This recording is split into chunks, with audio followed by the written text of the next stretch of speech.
Wednesday, the 13th of September, 2023, isn't it? Yeah, sure indeed. So, 2023. obviously, my audience, if you've seen some of my other stuff, you've met Pat Murphy before. First podcast, we just talked about life in general, really, and some of the things from her past. And I've obviously talked to Pat and asked him if we can talk about more about his structure of his life, where he started and where he's come to. So, I think we'll just start with this place first, and then we'll go back. So, tell us a bit about this place. This, where we live here, this is 1,200 acres. It's 600 acres on my side, while I'm right in the center of it on a little small half-acre tract. And there's 640 acres on the other side. It was bought in 1900 for 50 cents an acre for less than $700. So this whole land, $700? $700. Now, at today, as we sit here and talk about it, it's $78,000 an acre. Yeah. And I have a mile of frontage on the main road behind us here. So that's the main road. Yeah, main road there. And behind me is another main road, and I have a mile over there. So in reality, it won't be in our lifetime, but in the next 50 years, as the city grows this way, and it's growing out heavy, then this will be worth $1 billion. This place will be worth $1 billion. Time they divide it up into houses and stuff, with a mile of frontage for you know, malls and shopping centers and gas stations and all that sort of stuff and everything. So, so where's the nearest person lived to this? Nearest person? Nearest person that's lived? A mile and a half from me here. A mile and a half. And everybody out here has equipment just like this that I've got in my lap here, and so I don't have to worry about the neighbors coming and bothering me. This is equipment. And we were doing the shooting here earlier in the podcast here, and the neighbors down here driving by, doesn't bother them. The sound, they can hear it across this field 1 mile away, but the sound of me, this rifle going off, doesn't bother them either. And when they're outside, they're doing shooting things, and that doesn't bother me either, because we're all armed out here. Everybody's armed. Mm-hmm. And it cuts way down the burglaries. And we talked earlier about, I said, if you were ever going to come from England and stay here, don't move on a coast. You don't want to be on the East Coast or West Coast. That's where all the criminals are. That's all the gun restrictions and stuff there. We live on the frontier here. Yeah. And what we do is our business. We got in the car. We had coffee this morning. We were at Bill's visiting. We got in the car, came out here. I dug everything out. Let Anthony shoot, enjoy stuff, and enjoy his chance to do something he'd never done before. Yeah. Oh, and I was wrong about that. That gun's a cheap one there. It's $1,800. I looked at the price, went back in there. It was $1,800. So. What did you say originally? Yeah. What did you say originally the price was? I thought originally it was $2,400, but so $1,800. But it's only $18. So this gun's about £1,400. Yeah. 1,400 UK pound. Yeah. So this is a 5.56. 30 round mag, 5.56. It will also shoot the .223 caliber. Yeah. Now, if you have a .223 gun, you can't shoot 5.56 in it. But the military rifle, the 5.56, is designed to shoot 5.56 or .223. They're real similar, so. Noisy, don't. What's the scopes then? Yeah. I mean, I'm pretty confident that I could. I mean, I feel like. Well, you missed something in life, haven't you? I'm trying to think the Lee Harvey Oswald shot. Rambo. No, yeah, Rambo. Yeah, I love Rambo. Whew. It makes a pop, but it doesn't kick you though. See? No. Makes a good pop though. That were awesome, man. That were awesome. Awesome.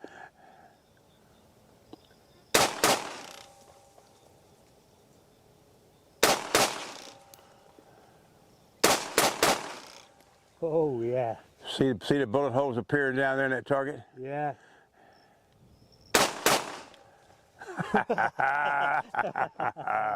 Just so, that tree limb there. So if you could see that. Is that it open now? See, when you fire the last shot, it'll come open. Okay, so you did. So I missed the target to the right and shot. I'll have to go back inside and get some ammunition. You want to do 10 more?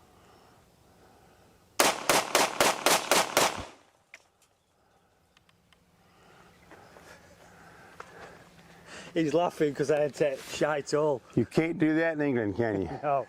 See, I can do that every day here.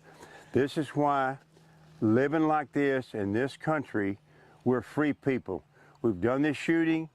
There's a road out here. People can go by it here. They've got one just like in their driveway. Here comes somebody with a tractor right now. You can see them going down the road right here beside us. I wave at them, they wave at me. And if we looked over here, he hadn't looked over yet. Yeah, there he is. Everybody's friendly out here. Everybody shoots out here. My neighbors, their house is a mile from here, but everybody out here is friendly. If my car sits out here with the door open for 2 or 3 hours and someone passes and they come back by and it's still sitting with the door open, they'll stop and see if I'm all right. Now, I don't know where y'all are, but where I am, that's interesting. That the people would make time to see what you are. And we're allowed to shoot these out here. And yeah, take those with you. Oh, they're hot. Yeah. They're hot. Yeah, well, yeah, they're hot right out of there. Hot. That's proper hot, that is. Still warm now. Can't even hold it, really. I've probably had, at least in my lifetime, I've probably had 25 or 30 of these. Yeah. I buy them, I don't keep them very long, I shoot them, and then somebody like Anthony here likes it. They want to buy it. This house, when he bought this property in 1900, around me was approximately neighbor, from what I can understand, was 90 slave quarters, where we're sitting here all the way around this barn and all the way back out the road. There's a road behind us here, was slave quarters. And everything was done with slaves back in the 1860s. So what, all the fields were done with the cotton or anything like that? Yeah, slaves. The slaves picked the cotton. Cotton, yeah. So these were cotton fields. Cotton fields and grain, mostly cotton fields. Across the road from me was a saddle shop, because all the horses and mules did the planting and the feeding and everything, and they did work with the leather work across there. It's just a slab now. There's nothing left there now. Right. And then next to it was a little store, and this area, see, we're 17 miles from Corpus. Yeah. And you know how they measure in the States, it's 17 miles from here to the courthouse. Yeah. That's how they measure distances, you know, right, from wherever you are to the courthouse downtown. Yeah. And that's the little store stuff. This was called Hongo, H-O-N-G-O, Hongo. It was just a settlement. There was a gin there. You can see in the background here, the building down there. That was a storage shed for the gin. Oh, the actual gin was physically towards us here. It's all gone out. So it was like a gin factory, like a speakeasy, not speakeasy. Oh no! It was cotton gin. Oh, so yeah, sorry. They brought cotton and stuff. So what is cotton gin then? I thought you meant gin. They gin the cotton, yeah, stripped it and made it into cloth and everything. Okay. Now this area where we are right here,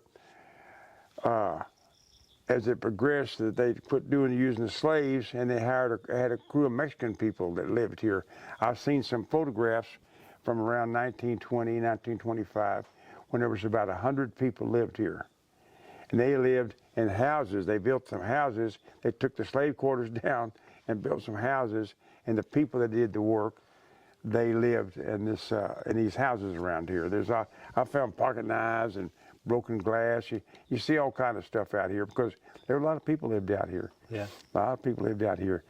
And as directed, the two ranch foremen, one was a ranch, one was a farm. They lived behind me, my trailer over here, and they built some houses in the 20s for them, nice houses. These were about 1,500 square feet, pretty nice house. So, and over the years, the rats got in the wiring in both of them and set them both on fire. Well, after I lived here, I moved out here in about 2003. How big were the rats? Oh, there's some big rats out here. There's some big rats out here. Like, no, not quite that big, but there's some good sized rats out. But the biggest pests out here are the possums and coons and things. Okay. Okay, behind me here, I got 3 street lights. The lady, when she lived here, she had to have street lights for protection and comfort. Nice. So what I have is, I'm lit up, and when the sun goes down, I'm lit up like a park. So they all come. Okay. What you have out here, every year, nearly, you have a flock of crickets. You have by the millions crickets they come to these lights, see.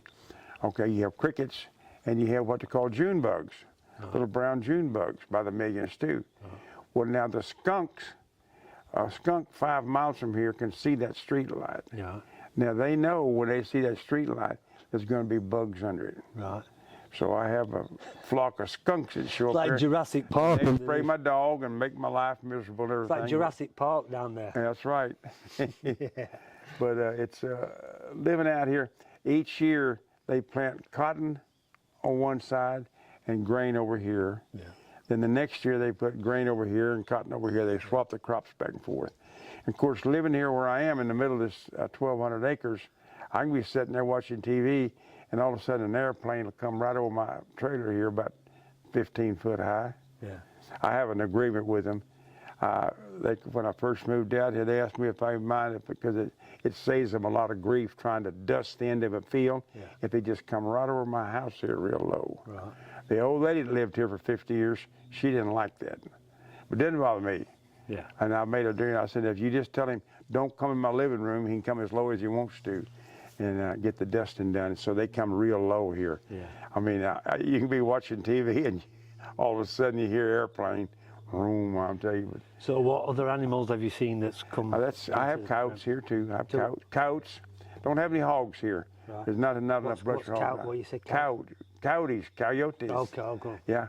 I've killed several of them out here Have you? too. Yeah, they So what? protect my dogs. So the coyotes, are they picking rubbish up or anything like that? No, they come to eat your poodle. The poodle, what, the dog? Yeah, they'll kill you and eat your dogs. If dog lovers, see, there's a lot of people out there, dog lovers, but see, there's a lot of people that don't understand why you have things like this. But in England, you don't have coyotes coming around to try and shoot your dog. Yeah. You know what I mean? They, you'd I love your ringtone, by the you'd way. have a tough time in England with that. Because you wouldn't have a place to shoot it. Yeah. You don't have a place to shoot it. See, living out here, I can shoot like we did today. Then I can travel to the ranch in Alice. We have a 1,200 acre ranch in Alice. Yeah. You know, as big as this in Alice. And, But like you said, there's a lot of people like, oh, no guns. But like you say, if you've got a property like this, middle of nowhere, safety, you don't know who's going to come. So you can arm yourself, you can look after yourself. Then, like you say, you've got a nice dog here, friendly dog. You don't want coyotes coming to try and take the dog, Yeah, so no. you need That's to what you defend have. yourself. And you don't want to call on them people coming out here at night Yeah. and knocking you in the head and taking everything you got. Yeah. So you basically, coyotes come and you've shot them. Yeah. Yeah. But I haven't had any problem in a long time with them, so Right. I've been lucky with that. But just the fact that I have that. There's probably words got round, don't mess with Pat Murphy. Don't come on his land, the coyotes are all talking. But just having that is a deterrent. Oh yeah. See, as you drive down this road, if you lived out here, you'd know that not just I have them, but everybody around there has them. I know all these people back over here, you can't see their house hardly because they're about 1.5 miles away, but they have them too. Yeah. And I hear them shooting them. Right. So I wouldn't go in their yard at nighttime, and they damn sure wouldn't come over here. Well, that's why you don't get burglaries over here. That's what you. What is it, Pat? Just tell me this. Why every time I have to do a podcast, I obviously have to bring a gun, don't I now?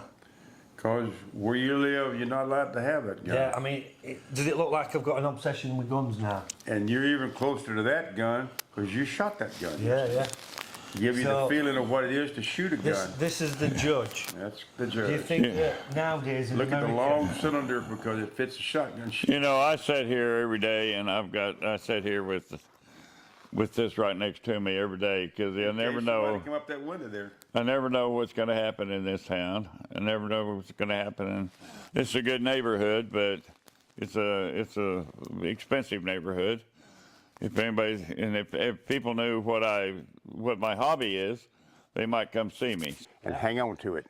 so it's gonna kick up. Just keep it. Get ready on target and hold on to it. Here we go. Holy shit.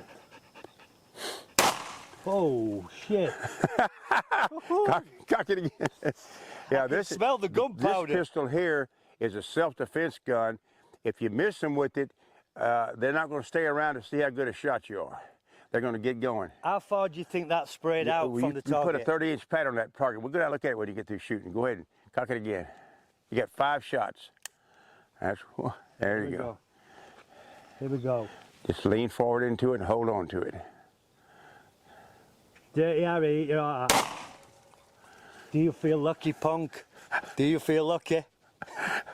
You got whoever's In down my there. excitement, did I fire 2 or 5 rounds? That's Yeah. what he says, doesn't he? You feel lucky, carry, punk? what you do, you carry it on an empty cylinder. See that empty cylinder? Yeah. Because if you drop it, the hammer would cause it to fire. It could injure you.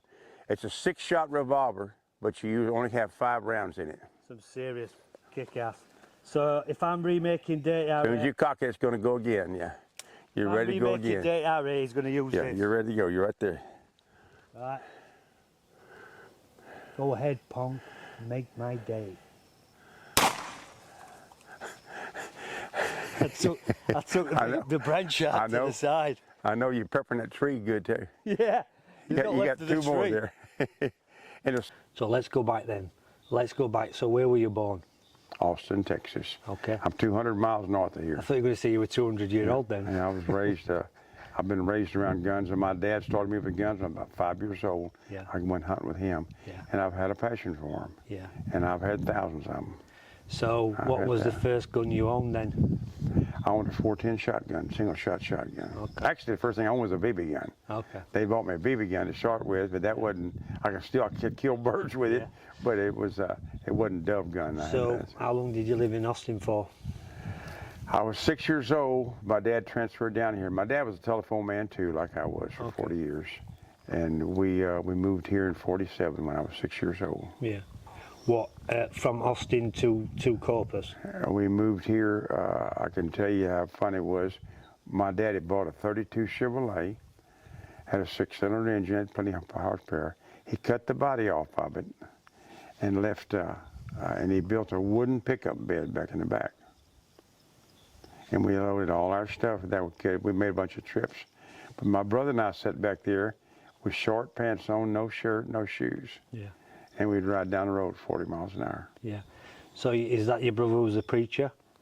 You're going to meet him tomorrow. Yeah. That's going to be special. Yeah, I'm looking forward to that. I guarantee you. Yeah. You're gonna like Mike. Yeah. You're gonna like Mike.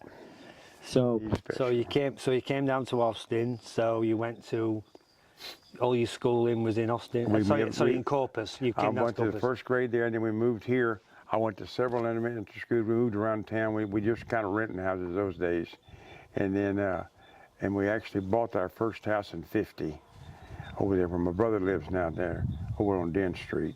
And I've been when I was raised there, and then I went away for 3 years in the military, and I came back and went to work for a phone company, and that's just where I've been the whole time. Okay. So right. So you left. So you say you went in the military.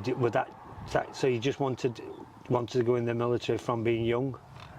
I wanted to get it behind me because in those days nobody would hire you, unless you had your military training behind you. Okay. And once you went to military and got an honorable discharge, that was kind of a stepping stone. People looked at you, they figured you could go in and stay 3 years in the Army. Yeah. And get an honorable discharge. Okay. That you were probably a good candidate. You didn't know anything about their business, like phone business. I knew nothing about. But they hired me, and they told me when they hired me, they were going to train me to do the things that they wanted me to do. Okay. I wouldn't have any preconceived notions about what to do and how to act and what to do, and that kind of thing. So what regiment did you go in? What? I signed on as a lineman. What's a lineman? $52 a week. Yeah. But I was making big money because I was in the service. I made $27 a month. Yeah. So when you went in the Army, what did you go in? I went as a recruit. Okay. When you sign up in those days, you went in as a recruit. Right. So. And when I got out, I was an E4. I was in line to be promoted to sergeant, but I didn't want to stay. I didn't want to. So what corps was it? What regiment? I was. It's called a Specialist 4 in the Army. I was in the Army. Okay. And it was nice. I enjoyed my 3 years. Yeah. I enjoyed the 3 So years. did you go anywhere with the Army, or did you just stop it? I had my training in Fort Carson, Colorado. Then I came back to Austin, to my hometown, and I was stationed in Austin the whole 3 years. Yeah. So what type of stuff did you do then? I was what I call a fire control operator. We were on a Nike missile site. Bergstrom Air Force Base was home of 52 fighters in those days, in the early 60s, 52 bombers. And they flew around the clock. people didn't realize in those days there were 52s in the air 24 hours a day. So if the Russians would have done something, So that were all to do with it the was Cold War. a deterrent in the Cold War. Yeah. We were in the air and ready to deter anything they would do with action. So I'm trying to think what were going off in '52. What was the foreign policy, American foreign policy? Can you remember when you was in? B-52s? No, but can you remember what was going off with the foreign Oh yeah, policies? the Cold War. Oh yeah, the Russians. Yeah, we had more trouble. And then they came to Cuba. Remember they set up those missiles in Cuba? Yeah, that was Cuban Missile Crisis. And Kennedy had the nerve to tell them, get the hell out of here. You're not going to set up 90 miles from us with no missiles. So, what president was in then when you was in the Kennedy, army? John Kennedy. And before they killed him. Right. So you was actually in the army when Kennedy was president? Oh yeah. So yeah, it was definitely, weren't it? It were, like I said, the Bay of Pigs and all that. Yeah, that was a mistake he made, though. Oh yeah. That was a mistake. We make these mistakes like this last batch of this Afghanistan, going there and give out the untold billions of dollars worth of ammunition, guns, cars, helicopters, and leave. Well, we should have gone in there and bombed it. All that big compound with all that stuff, we should have gone in there with an airstrike and leveled that place. Yeah. No messing about. So your main duties in the army was to protect this air base with the. So there were B-52 bombers that were setting off. We happened to live. See, the reason I was with them, we guarded them. But when I first went there, our base wasn't complete, so I was stationed out there. Right. We lived there. We had temporary quarters out there, and I would see those 52s at night with those big 12 engines and stuff. Boy, there's something to see. And when they take off, I mean, you ever been around them? No. You ever seen them? No. Oh boy, they got the horsepower. So they were just loaded up constantly. 24 hours a day. Yeah. Our barracks was right close there, and 24 hours a day was planes landing, fueling, changing crews, landing, fueling, changing crews. They was in the air all the time. So if there was an attack, we had the strength in the air to take out whoever attacked us. So were you actually in the military then when the Cuban Missile Crisis went off? No, I was in there. Yeah, because it was pretty close. Yeah. How was your feeling at the time? Did you think it was going to happen? But it was, he had enough nerve to tell them what he was going to do, and they pulled out. Yeah. I was glad too. Khrushchev, weren't it? Yeah. Khrushchev. And then I missed Vietnam. When I stayed in, I got out. It was like late '61 or early '62. Yeah. They came in from Fort Hood. The sergeant came in there. We were stowing out on Nike side out there, and there was two of us at the control trailer. And he asked me, he said, "How much service you got left?" I said, "I got 10 months." He said, "I can't use you." So my partner there, he said, "How much service you got?" He said, "I got 14 months." He said, "Go to the barracks and load the duffel bag. You're going to Vietnam." Yeah. I mean, that was his marching orders. How different your life could have been then if you would have been. Well, I might have been dead, or I lost a lot of good friends over there. But I'm glad I didn't go. Did he survive, the guy that went? I'm glad I didn't go. I don't know if my partner did or not. No. I don't know. No. Because they just took him in today. He was gone. Yeah. Different army. It was a different army in those days. So you came out just before Vietnam then? I had that 10 months, so I got away. Yeah. Well, see, I went in '59, and in '59, they had people going over there and shooting, but it wasn't a known fact. They didn't even start talking about it until right before I got out. Yeah, they kept it quiet for a while. They had it going for a long time. The French had been there since 1950. Yeah, French have been there a long time. I mean, and like I said, the French couldn't sort it, so why the Americans thought they could sort it, I don't know, you know. So okay then, so then we get to mid-60s. So what happened when you came out of the army? I came back home and I went to work for a glass company, and I applied to these different places, and I didn't hear anything for a while, and then the phone company accepted me, and they called me and they wanted me to come in, and so I went in. I took the test. There was 23 of us that took the test, and they hired 3 of us. Right. So yeah, you did well. That was in the early '60s, you know. That's the way they used to do business, you know. So how long training for the phone companies? I had every kind of training you can think of at their schools all over the country. Right. They would fly me to LA. They'd fly me to Denver. I'd stay weeks at a time, and when new equipment came out, And that's the way it was. That's the way we were designed in those days. They hired you, and you show the ability to work on stuff, then they train you. And they train you, and then you come back and you train other people, you know. Yeah. And I was lucky to have that ability that I could go and work on a system, come back and then you train the other troops with it too. So Yeah. did quite a bit of training. So when you so what was your main job then with this phone company? Like a lineman or? I came in as a lineman. Right. So is that where you And that- started? yeah, you want to call it that. I would go out and some days spend the entire day with a 10-foot shovel, big heavy gauge shovel, and a spade, and I would dig a hole 30 inches across and 8 foot deep. That's all I do all day long, is dig one hole with one pole So all day all day. in this heat. Yeah, that's serious graft. I mean, today it's cooled down from last week, but I'd say it's still 80 degrees now, would you say? 80, 82, 84? It's overcast, not a lot of sun, but yeah, There's lots of heat. I mean, it's sweaty. To be honest, I mean, you can see the I was sweat on sweating me. really good a while ago, man. I was sweating Yeah. really good a while ago. Yeah. But So you were just, so at first you were just digging I holes. worked for them, and I did. And like I say, I was a lineman. I was what they call a station installer. I did housework. Then I went to PBX, which is business. And then I did PBX. I was a cable splicer. I learned that part of the trade, working in the manholes and doing that, you know, both aerial and thing. And then I was a deskman. I did it all. A deskman worked inside, worked all kind of stuff. And then a switchman. I did a little bit of everything. And each time I had a chance to go somewhere else and do something, I'd take advantage of it, because it fascinated me. Yeah. To always know what makes this work and what makes this work. Well, you learn the whole system. Yeah. And then my final 5 years were my best. I was a data tech. Right. And I had data systems from Orange, Texas to Del Rio and the bottom half of Texas. It split the state. And I worked by myself. I worked on everything you can think of. So what do you think now to them? More, but like you use a smartphone.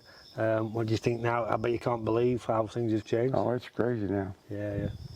The things you do with your phone and stuff like this just fascinates me. Yeah. I saw the edge of it when I'm coming out, and now I just carry that little bitty flip phone. You know, that's all I need. Yeah. Because I'm not in that business. No. I don't sit and take pictures all day or do fantastic stuff like this, or want to deposit my check, take a picture of my check. Yeah. You know, all this that stuff. And what I really don't like is I have a real simple life. Okay, I live out here. I have a dish over there, Dish Network. Yeah. I go into HEB and I pay them cash my monthly bill. Yeah. I go to Verizon and I pay them cash for my monthly bill for my computer and my thingnet, and then I send her. Well, I have a meter here, and I send her the money for my electricity. I send her a what do you call it, a money order. Yeah. And that's it. Yeah. I don't charge Standing anything. order. I've never had a credit card. No. I don't charge anything. No. And I know exactly what I got at the end of the day. Yeah. Now, when I go gambling, it's a different story. Yeah. I will use my debit card to draw a little money out of my account so I can play, you know. So. But I don't. Like to gamble a bit. Have you? Yeah, I gamble a little bit. When did you start that? When you were young? Yeah, 66. Yeah, 66. Can you remember the first time you gambled? Yeah, and went to Vegas, man. I thought I'd want to quit my phone job and go to work out there or live out there and gamble professionally. Yeah. I was making $52 a week digging them holes and stuff. Yeah. Okay. Yeah. And I went out there and I won $2,300 shooting dice one day. Right. I thought, well, So this is 66. I think about just quitting this and doing this professionally. So what were the casinos then? The Sands, the Dunes, all them? Mm-hmm. Yeah. Well, quarter machines played with real silver dollars. Where was the in casino to gamble then? When I go out there, I went out there the first time, I stayed at the Circus. Oh, yeah. It just opened up. All right. And I stayed there. And then for years I stayed at the Circus, and then I started staying at the Sands. I went to the thing. I wound up at the Luxor, and I liked the pyramid. I liked Yeah. that, and I still go. Now, like today, see, if I'd have wanted to today, Yeah. and boy, I don't think it didn't tempt me. I could have caught today or yesterday. Either today, I think it was yesterday. I could have caught that flight to Biloxi. Yeah. Going down there and stayed 3 nights and gambled and had a good time. I'm on their list. I get to fly for free down there and stay for free and So, everything. do you know, going back to 66 then, if you wanted to gamble, could you only go to Vegas to gamble at that time? That's the only place you could gamble. Yeah. So when did things change? Over the years, things have changed around. With that phone you got in your pocket there, Yeah. I could take your phone and use my debit card. I could play the slot machines right now out there. Yeah. Yeah, but what I'm saying is, I can remember, that's why it used to just be Vegas, didn't it? So, like for instance, I can remember for years, even I used to go to Vegas myself and started in the 90s, 2000s, and there were Indian reservations, weren't there, that had got casinos? No, not out there. No. Not in Vegas.